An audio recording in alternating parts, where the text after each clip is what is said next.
In 1493, the Duchy of Milan was ruled by Lodovico Sforza the Moor. I regret that the very pressing necessity of having to earn my bread has forced me to delay the commissioned work, Your Excellency. Yes, get on with it. Knowing Your Excellency's circumstances, I hesitated writing. Since it has been 2 years, however, since I last received any wages... 2 years? Well, it can't be, can it? Shall I continue reading? Yes, go on. Of the horse Your Excellency commissioned, I will not even speak, knowing what the times are like. Brava. Much better to say nothing. Much better. What do these people expect of me anyway? I've rebuilt the Duomo, I've rebuilt the Grazia. I've rebuilt hundreds of canals so you can row all the way from the Tesino to the Adda. And if anyone should know the money it cost me to build those canals, he's the one. Didn't he invent those new doors? No matter what it costs, they've got to open out instead of opening in. I've imported so damn many Chinese silkworms, a man can barely walk without sliding along the street. They know my finances are in difficulty at the present. That plus worrying about the French. Get them both here tomorrow. Yes, Excellency. Who, Excellency? The monk at the Grazia, the other letter writer, Leonardo.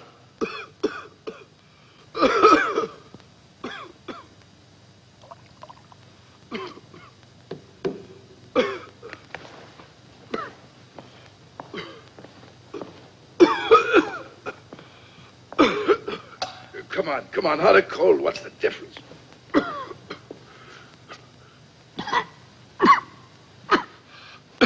After you, Maestro. It doesn't hurt to be safe. You're a scientist. Think it'll help me?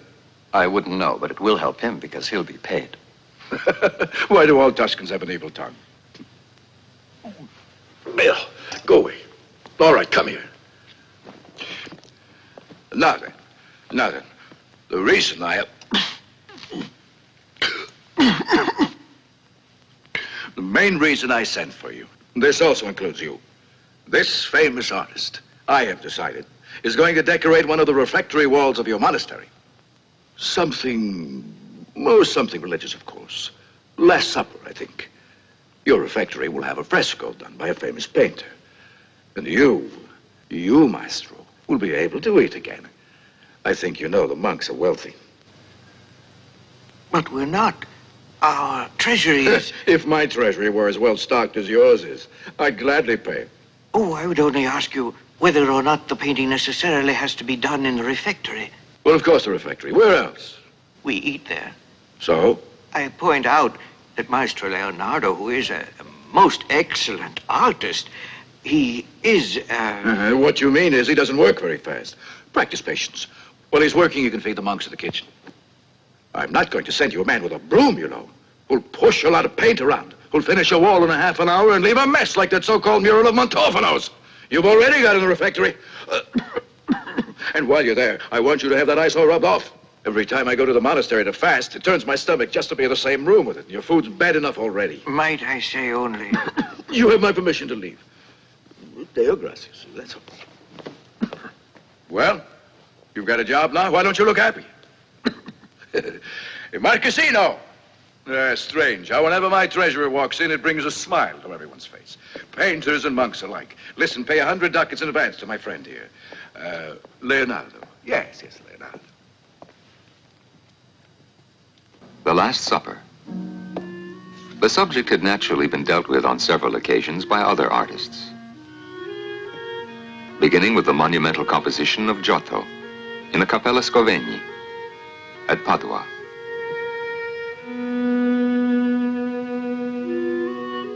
Later by Andrea del Castagno in the Church of Santa Apollonia in Florence.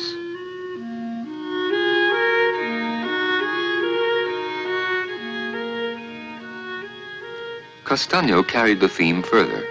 He retained the idea of St. John reclining his head on the breast of Jesus, but put all except one of the apostles on the same side of the table, facing the viewer. Francesco Botticini pursued basically the same path, with just one major exception. The table was no longer straight, but shaped as a horseshoe.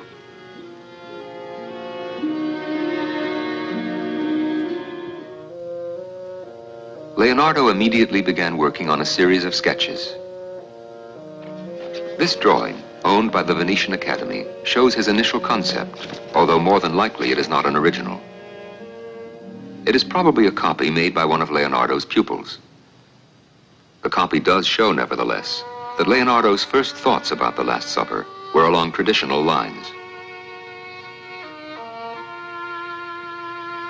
But he was far from satisfied.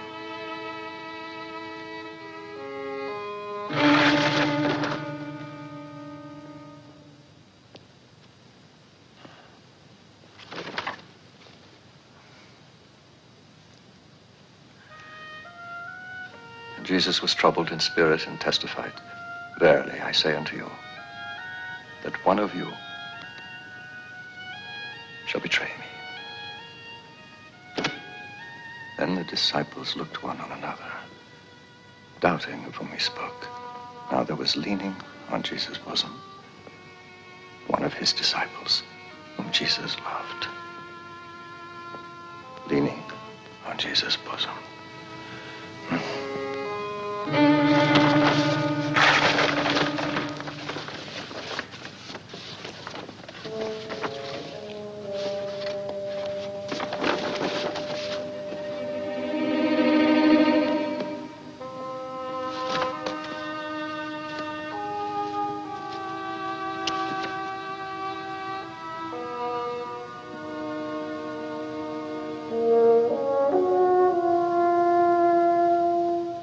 And Jesus said, "Whither I go, ye cannot follow."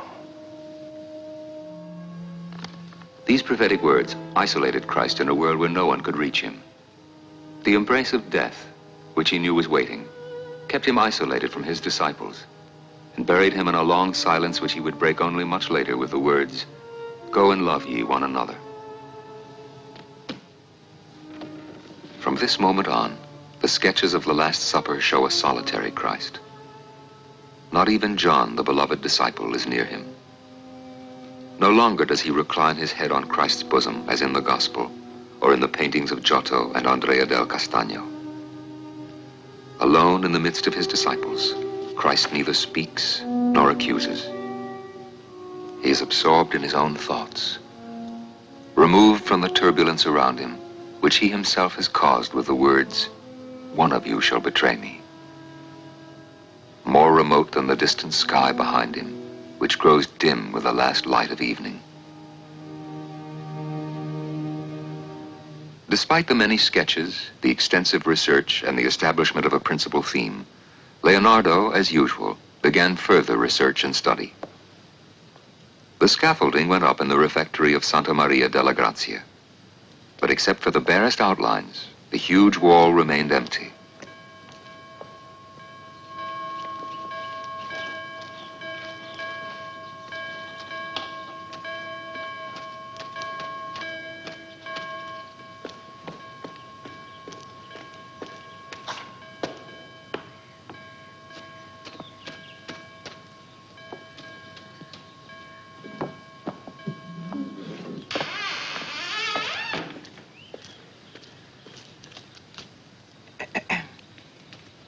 I take it you're not working today, Maestro Leonardo?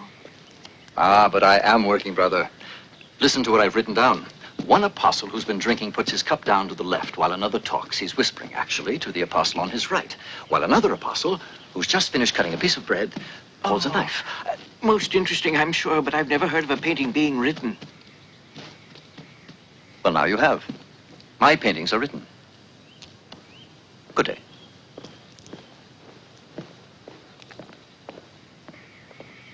It seems he's too busy writing to paint. But Leonardo was ready to paint. Vasari writes, "When he saw a face that interested him, he would sometimes follow the man all day.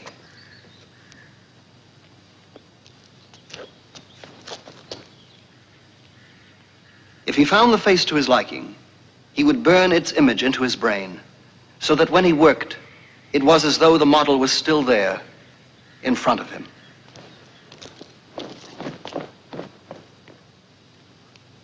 When he was working, he would rise before dawn, climb the scaffolding, and paint from sunrise to sunset, the brush never leaving his hand. More often than not, he would forget to eat and drink. So wrote Matteo Bandello some years later, recalling Leonardo in the refectory of the Grazie. Salai? Patience, my brothers. He'll be finished very soon, I hope.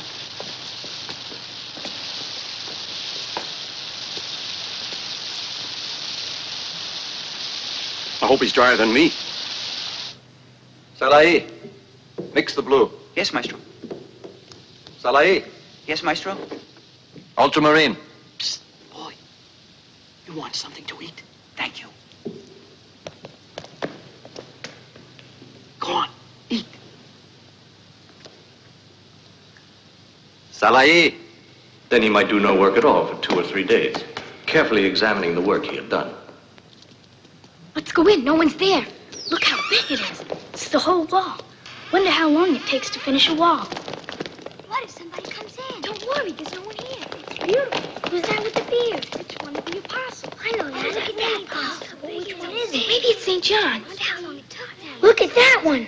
That one's Judas. Look at that John. Judas looks just like the friar. You be quiet. He's right. Right. He does not. The prior's my uncle. Judas doesn't like the friar.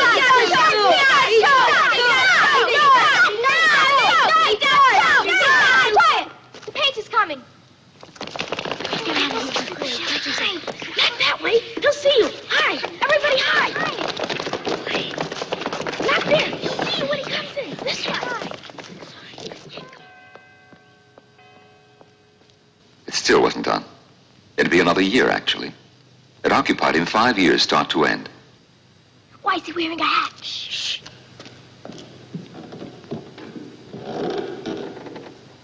Many years later, when he had achieved fame as an author, Matteo Bandello wrote, He'd spend a good many mornings at Corte Vecchia.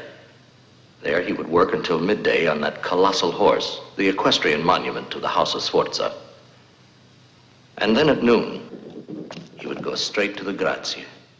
On some days, he would take his brush, paint 1 or 2 strokes, and then suddenly leave. it was worth each day Leonardo put into it, because every line, every stroke used in the painting is there for a very good reason. It looks effortless, and yet the minute you see it, you realize how brilliantly it was planned. Geometrically, everything converges on the face of Jesus to accentuate his solitude, alone even among his apostles. The apostles themselves are placed in groups of 3. There are 2 great arcs, in addition, which serve to connect the individual groupings to each other, one on either side. They're very much part of the master plan. The 2 dramatic poles of the composition are here. On the right, faith and purity, personified by Philip, higher than all the others. The apostle who had followed Christ from the very beginning. His reward was the highest place of all. On the other side, the apostle Judas, in the lowest place. A line drawn from the face of Judas to that of Philip runs exactly through the face of Christ. Abandoning the classical fresco, he developed a new method of his own. He applied a layer of gesso, a specific kind of plaster, to the wall. After letting that layer dry completely, he applied a second layer of plaster, and on top of that he applied a sizing or imprimatura as he would have to a canvas or a panel. Then, after having prepared the wall, instead of oil paint, he used tempera, which is color pigment dissolved in the yolk of an egg. This new method allowed Leonardo to work on an immense wall using the same deliberate style and attention to detail he would have used on a small panel. But, unfortunately, the 3 layers Leonardo used, the gesso, plaster, and imprimatura, each dried somewhat differently. And they began to expand somewhat differently. On the day after the new year of 1497 had begun, the Moor's young wife paid a visit to the Grazie. Beatrice d'Este, obstinate, volatile, and cunning, despite her youth. During the brief span of their marriage, she had already managed to purge the court of her husband's advisors and favorites. Then she prevailed upon him to eliminate his nephew, whose power he held in trust, and proclaim himself duke. She was a power to be reckoned with in Milan. Truly, all the reports I've heard about your fresco are not exaggerated. Beatrice was ill and in pain, and her advanced pregnancy promised to be difficult. But she continued to carry on with her duties, because power must endlessly be consolidated, or it slips away. We had better go. There is still much to do before the banquet this evening. But haven't you made a mistake? The Bible tells us John's head was reclined on the breast of our Lord to comfort him. You're right. But at that moment, no one could comfort him. Of course. He couldn't be comforted at all. Let us be on our way. It's late. Lorenzo. That evening during the festivities, Beatrice was suddenly taken ill.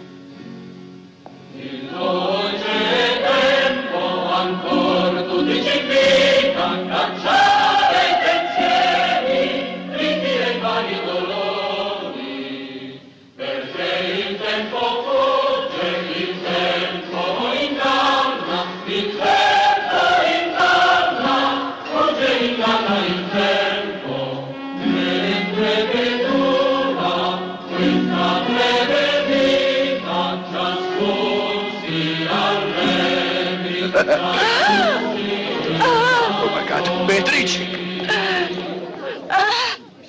Find the physician. Hurry! Beatrice. Beatrice. What is it? Find the physician! Out of the way.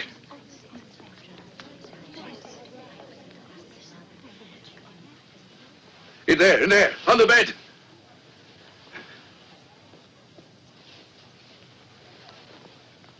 All right, let her down. I've got her. Beatrice. Beatrice. What is it? What's wrong? Get me that physician. The physician, quickly! Tell us what's happened. What's wrong? Is she all right? She's fainted. I don't know what's happened. Perhaps a premature birth. What is it? Beatrice. Do you hear me? What's wrong? Music. Huh? A song. What song? Don't stop. The dance floor. Ah, I see. You want to hear music? Marquesino. Marquesino! Start the music. Music? Yes, music! Signori, let us go on with the music. It is our young Duchess's wish. Music! Well, Beatrice, can you hear it? You've got the music you wanted. Can you hear it now?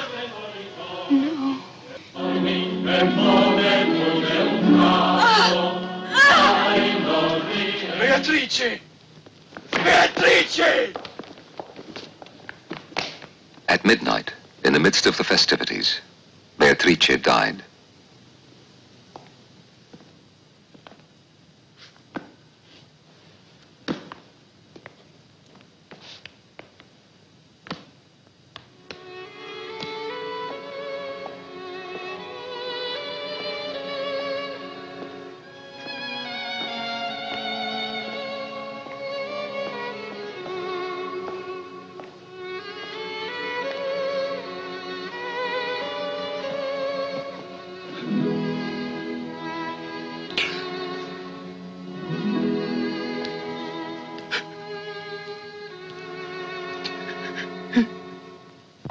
Put all those braces by the wall. We'll take them out later. You heard him. Over by the wall. That's it. Just pile them up for now. Get this section here next. You two, this section here. Careful, gentlemen. That scaffolding can be used again. Let's have some men over here. Easy, or this thing will fall down. Salahi, stop shouting. Come down here and help. Has to see it's done right. All together now. By February 1498, the painting was more or less complete, and it was the object of great admiration. Stop right there. Unfortunately, it was to remain intact for only a few short years. All right, let's get everything out of the way. The Duke is coming in a little while. Struts around like a peacock. Who put him in charge? Hurry up, we can't take all day. Salahi was now 16. He had grown more handsome with the years, but still was as vain and presumptuous as ever. Marco, have somebody sweep out the place. Yes. Hurry, the Duke will be here soon. Despite all of his faults, he managed to stay friends with his patron Leonardo, who continued to chronicle everything, and his records, occasionally, would include notes like this one. Salahi steals money. Are you with him? You three finish sweeping up. The rest of you come with me.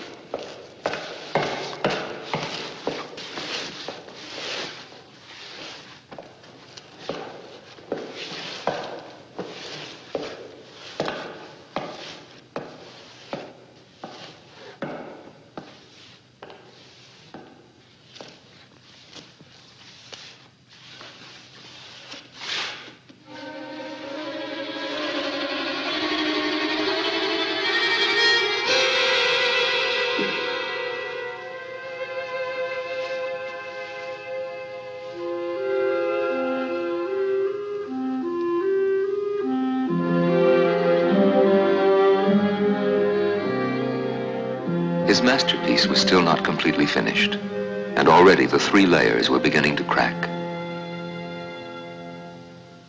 One might even think that fate, perhaps reinforcing an unconscious desire for self-destruction in Leonardo, was exerting its influence. Through accident, or through destiny perhaps, nearly everything the genius of Leonardo created suffered some catastrophe. Some were destroyed, partially or completely. Others have been lost, and some remain hidden, the numberless inventions hinted at in his writings, in obscure archives. And often his ideas were just ignored, or went unnoticed for centuries till mankind, without knowing it, rediscovered some of them. Nevertheless, during the few years in which it remained intact, the Last Supper was one of the wonders of the world. But only 50 years after it was finished, Vasari wrote, "The painting is a confused blur." From the very beginning, misfortune seemed to follow Leonardo's masterpiece. In 1652, the monks removed a portion and put in a door. This was needed to speed service between the kitchen and the refectory. At last, we'll finally be able to have hot meals. The tide of history wrought its own special havoc on the painting.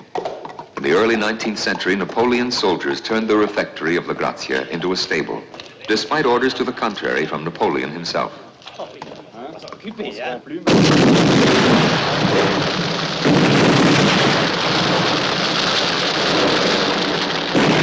In August 1943, the area surrounding La Grazia was heavily bombarded. Sandbags were used to protect the fresco, and almost miraculously, that wall and only that wall remained intact. But as the war went on, there wasn't much else done to save it. During war, more pressing things concern you. In 1946, after the refectory was rebuilt, careful and patient restoration was begun. But the Last Supper had been reduced to the state you see here. If we believe in signs, that first crack was an omen of the coming events. In the following year and a half, the world in which Leonardo lived was destroyed totally. For years, the local lords and squires had called on the French to fight in the petty rivalries that divided the tiny states of the Italian peninsula. But in 1499, the French came without being asked.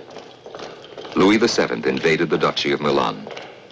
During the night of September 2nd, Lodovico the Moor, knowing he had been defeated, went to pray at the tomb of his young wife, Beatrice d'Este, for the last time.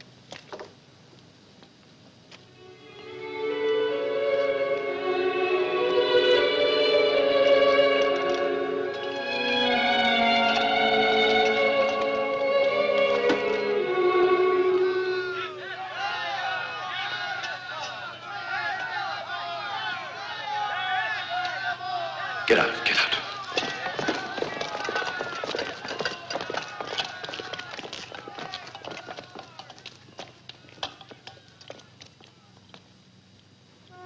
It was all over. Lodovico had to flee Milan and the Grazia. The Grazia, which had been so dear to him. He had lavished gold and labor upon it, and had chosen it as the site of his own tomb.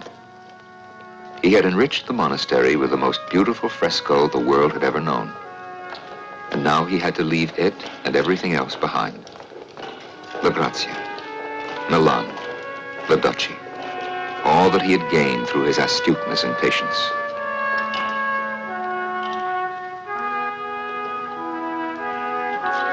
He was to die in France, a prisoner at the age of 56. In little more than a month, the French took the city.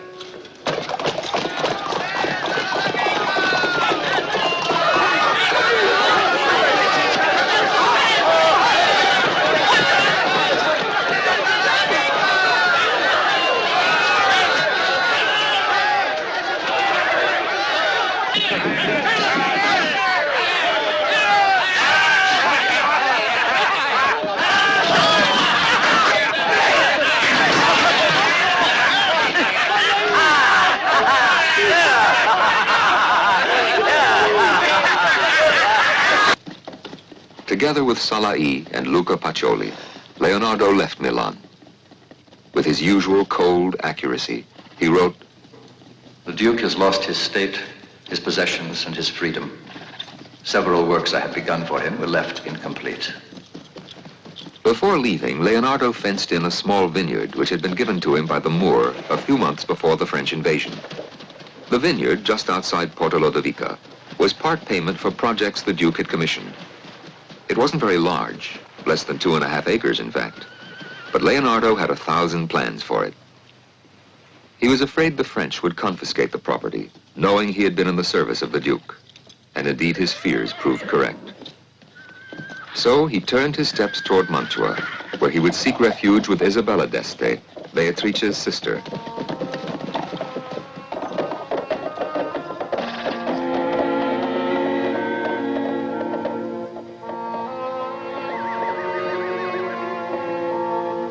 The water which flows from the river is the last to go and the first to arrive. At the age of 50, Leonardo was forced to begin again. Behind him, years of sorrow and sacrifice, works begun and left unfinished.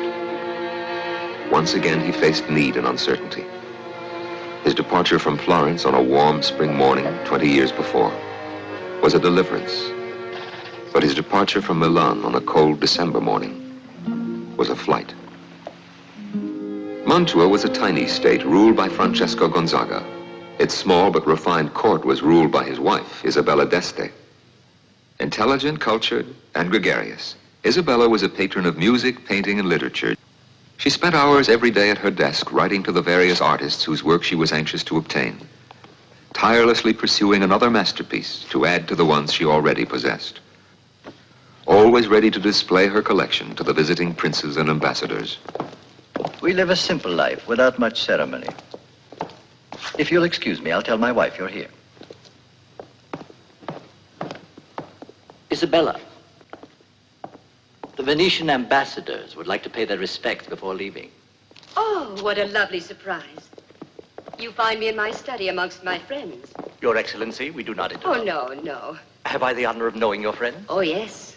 Perugino. Ah. Mantegna.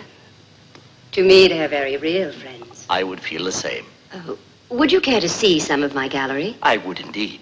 Ah. Very well. This way, Excellency. You'll excuse the informality of this tour. It's the way we live.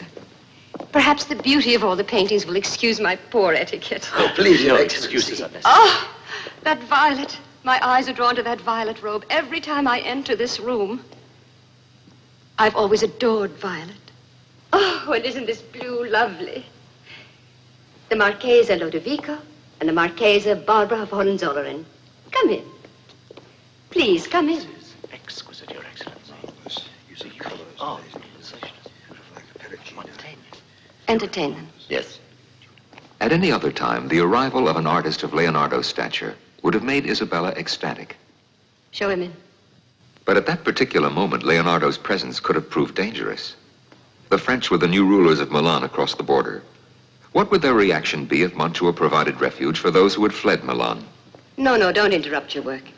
Cecilia, a friend of yours is here. Friend of mine. Cecilia Gallerani. For 10 years, the gentle mistress of the Moor and Leonardo's great friend at court. Along with so many others, she too had sought refuge with Isabella. Since she had no power or political ties, Cecilia was granted sanctuary. Isabella carefully weighed who would compromise her position and who would not. No, please rise, Maestro. A prince of the art should be received as such. Now come along. I think I have a rather nice surprise for you. Cecilia. La Contessa Bergamini.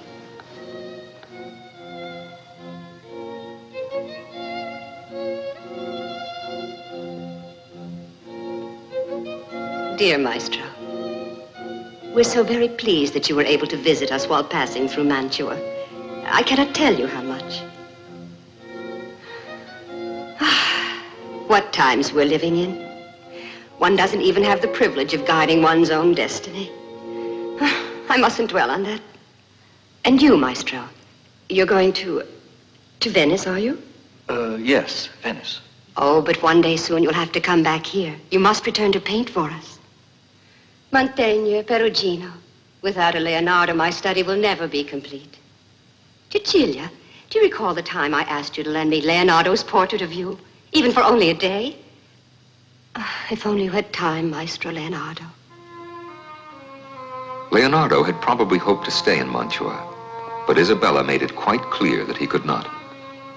Zoroastro, I'll want to leave soon. Is everything packed? It's all ready, Maestro. Good morning, Zoroastro. I told the Marchese you wished to see her. This should please her. Ah, well, I see you made a copy. I'll take it along. I might even do a painting from it. Zoroastro, get my easel. Yes, Maestro. Leonardo paid Isabella for her few days of hospitality by presenting her with a magnificent drawing, which now hangs in the Louvre. Oh, it's magnificent, Maestro. Oh, but imagine if it were a painting, a real painting, all filled with that magic light and shadow you bring. I wanted a sketch of Your Excellency first. I may do it in oil if it pleases you. Does that mean you have to take it with you? Oh, no, it's yours to keep for your kindness to me. My painting of you will be done using the true image I carry of you in here.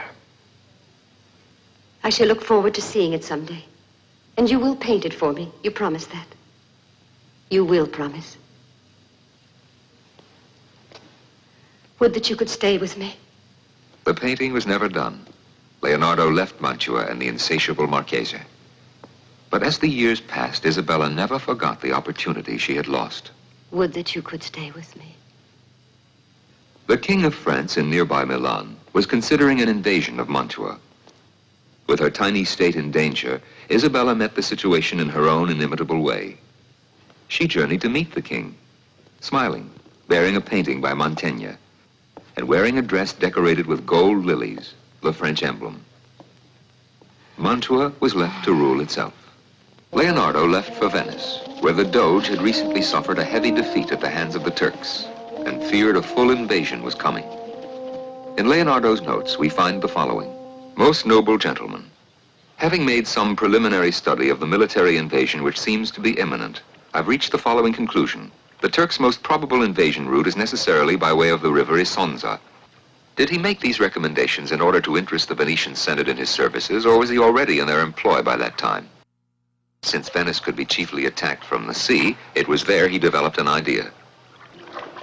We'll just leave it half in and half out of the water, and we'll raise it later on when we're ready. When we're ready. Raise it later on when we're ready. Yes, yes. Now for the other one. I'll have to find a boy, a good swimmer. A boy who can keep a secret. Yes, a secret. A secret.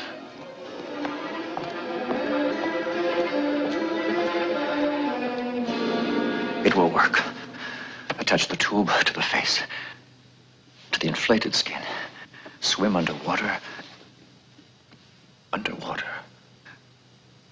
Unseen. No one will see.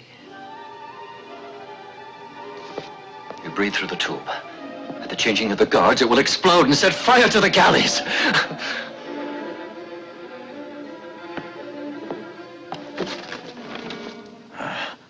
Something around the waist, in order to keep a man afloat. It should be hollow. Deflated, it will sink if you carry enough sandbags. Inflated, it will rise back up. A mask with eyes made of glass.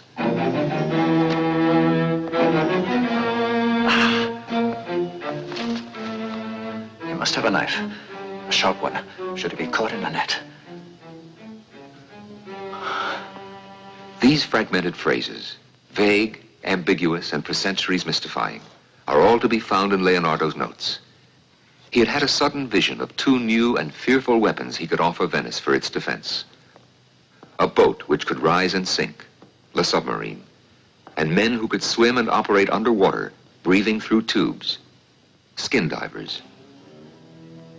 He wrote, "Surrender in 4 hours or you will sink. You have your warning." Briefly, he considered leading an attack against the Turkish fleet, destroying it with submarines and divers. In secret, he began having the equipment made to his specifications. He would set fire to the first galley himself. as the savior of Venice, he foresaw for himself rewards of eternal fame and immense wealth. Rich and powerful, he would then be free to devote time and energy to his studies. In order to make certain he would not be cheated of his rewards, however, after he had saved Venice, he wrote in his notes, "First, obtain a promise. It must be put in writing that half the ransom for the prisoners will be yours with no exceptions. And the money received in payment deposited with Manetto." But his dream was fleeting. The emotions he had felt were soon replaced by other ones. Suddenly the boy was gone and the man was back in command.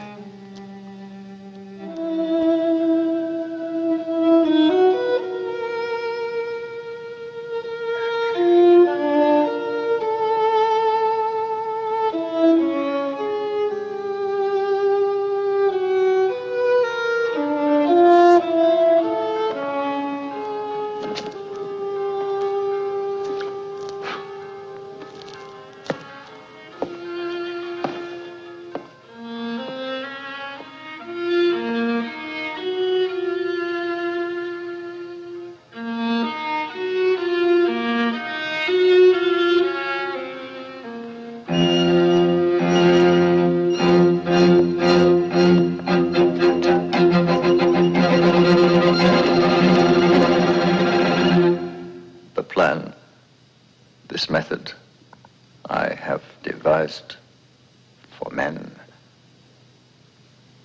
to stay underwater.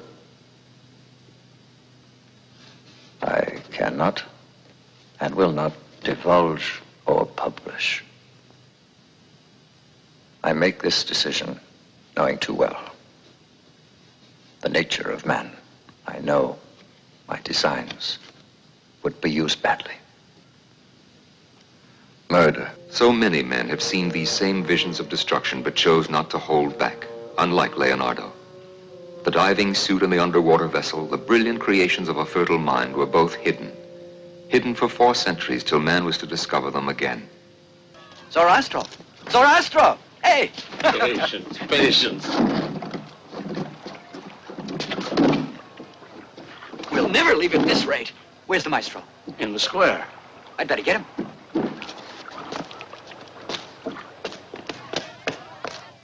Maestro! Maestro! I'll be right there. Leonardo's stay in Venice was very brief, only a few months. But before leaving, he paused to see the equestrian monument his old teacher, Maestro Verrocchio, had designed. It must have brought back the years.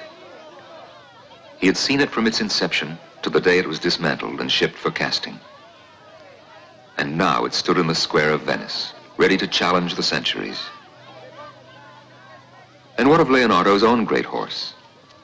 Months of studying anatomy, hundreds of sketches, the initial plasterwork begun. Its scarred remains now stood in the rain, falling to pieces. So many years gone.